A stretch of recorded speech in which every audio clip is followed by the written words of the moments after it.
Okay, so let's just take a moment here to take a few deep breaths and breathe in through your nose, let it out through your mouth with a big sigh.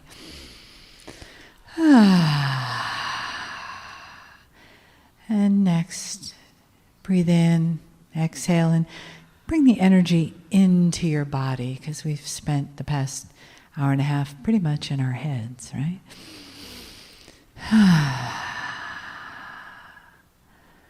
And feel where your feet are connected to the floor and your body on the chair. And just breathe softly.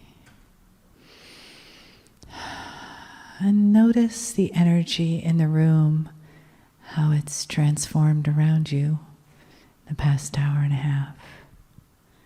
And know that the energy of the Kryon entourage was here before we came today, preparing the room, bringing in the love and the healing, the information and the guidance for you. And take another breath.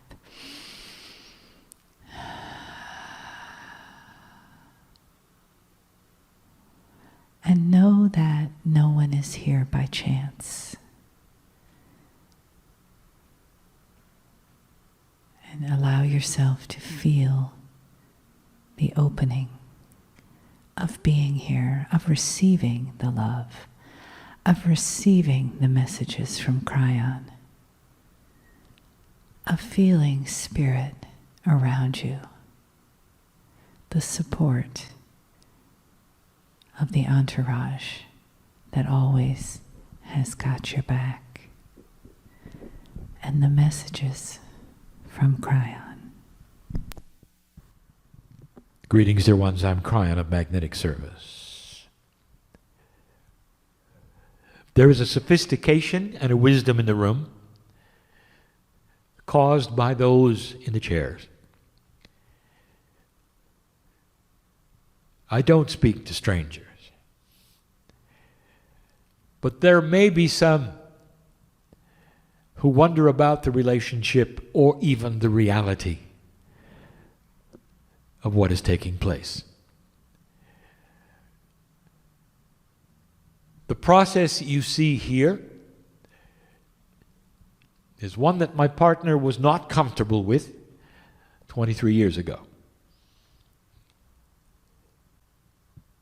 There is an opening that occurs at the soul level, at a quantum level in the pineal of the brain. And this particular opening, and you may call it a portal, although that is not accurate, is a bridge that is built between the corporeal and innate human being with the higher self. And the higher self is the bridge on the other side of the veil. Well, the higher self exists in both places all of the time. It is the higher self that the human being strives to work with all the time. It is what you want, to be able to sit in the chair no matter what has happened in your life and say, it is well with my soul. To be able to have that comfort, the ability to see beyond what that three-dimensional mind of yours was built to see. That's channeling. And it has been with humanity since humanity was seated with the truth. It is at the core and the heart of the most profound artwork in the world. It is the artist who channels what he knows should be on the canvas. It is the sculptor who removes the stone to reveal what he knows is within it. It is the writer who puts onto the paper the story that has come from a place in his brain that he never even realized was there. And it is the place where the channeler can take that information and energy from the other side of the veil and learn to give it to you in a linear fashion. And that was what my partner has learned to do. And so here we sit. The audience before me is all known to me. And this may be difficult. You may not know really what that means. I'm going to do something later today that I have not done for a long time. I'm going to tell a story. I will give you another parable.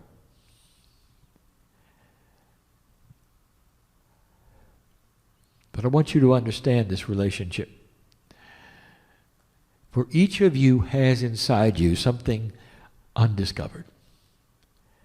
And you know it's there because you sit in the chairs looking for it. Intuitively, you feel it.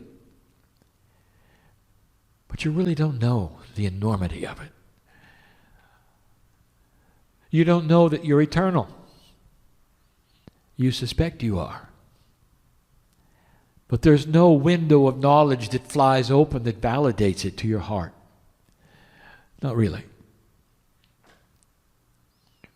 And so at the edge of death, there's always a little fear for a moment until you remember what it's about, and the transition is filled with gratitude and joy and remembrance. But while you're here, dear human being, in an energy that you have created on the planet, you sit teetering between faith, knowledge, tradition, what you've been told, and what your intuition is telling you. This is the work of a light worker. To generate belief that is not substantiated with the three-dimensional attributes that others around you would like. And they see what you do and they roll their eyes. They see what you do and they think that perhaps you're just a little unbalanced. They see what you do and think you're in a cult and somebody is leading you down some path, because why else would you think that way?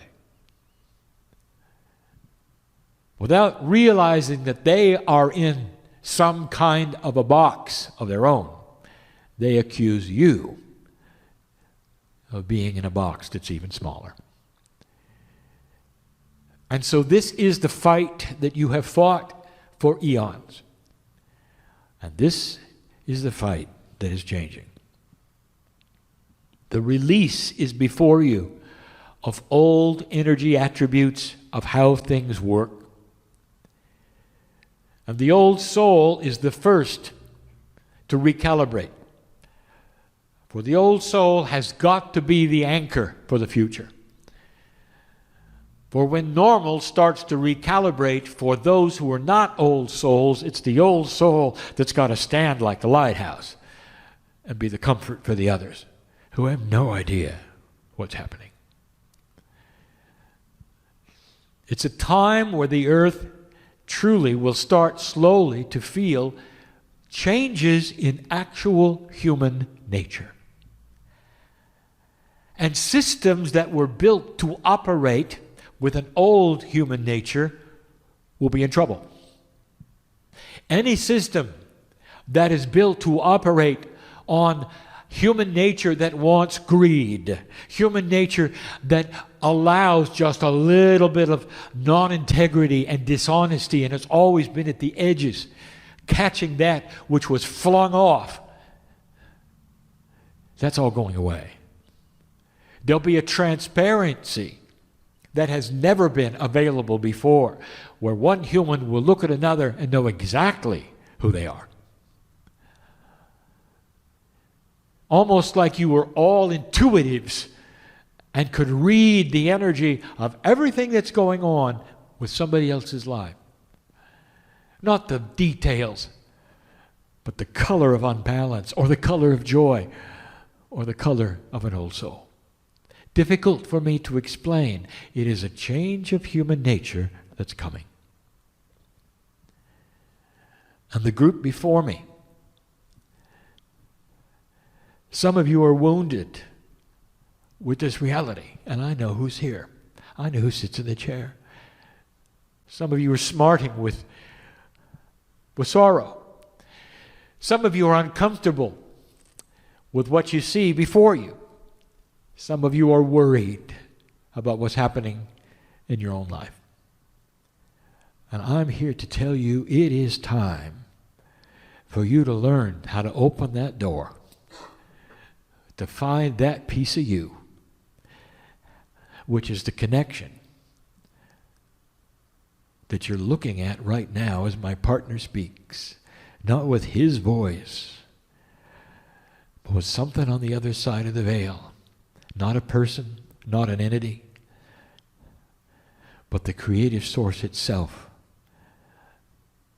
This has always been the way of it. Channeling is not new, dear ones. We've said it before.